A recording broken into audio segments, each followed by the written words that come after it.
There are 5 different types of cards in the Warhammer Invasion living card game. Unit cards represent heroes, villains, soldiers, armies, creatures and monsters from the old world.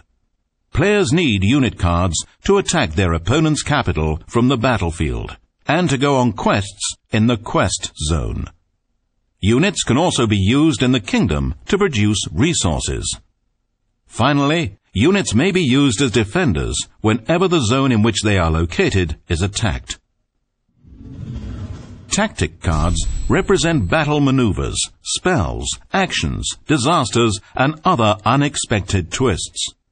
A tactic card is normally played from a player's hand. Its text effects are resolved, and it is then placed in its owner's discard pile. Quest cards represent long-term pursuits that a player's units can attempt to complete. After a quest is completed by a player, that player is generously rewarded with a powerful effect.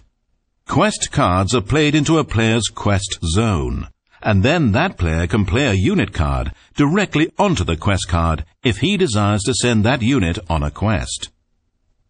Support cards represent buildings, locations, fortifications, items, weapons, and other attachments. Once played, support cards remain in play until destroyed by game or card effects. Draft format cards. Draft is a variant format in which the players compete at the deck building level, both trying to build the best deck out of a limited shared card pool. Most of the cards in Warhammer Invasion share common icons and characteristics. In the upper left corner, players can see both the card type and the card cost. The card type banner shows whether the card is a unit, tactic, quest, or support card.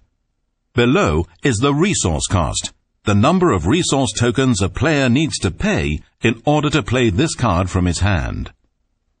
Loyalty icons are found below the card cost.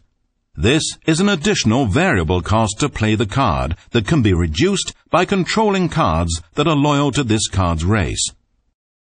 In this example, Durgnar the Bold, a dwarven hero, costs 3 resource tokens, but the active player is also required to pay 3 additional resources unless he has at least 3 cards in play with a matching race symbol.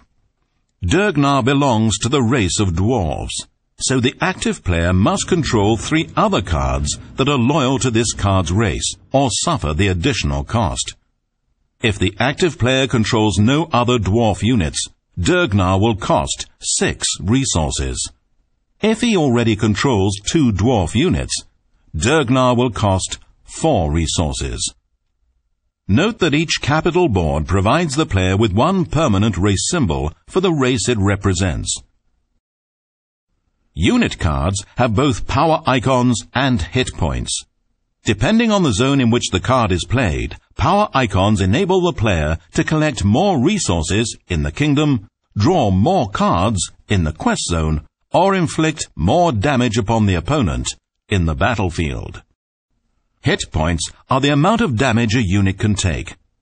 If a unit has as many or more damage tokens as it has hit points, that unit is destroyed and is placed in its owner's discard pile.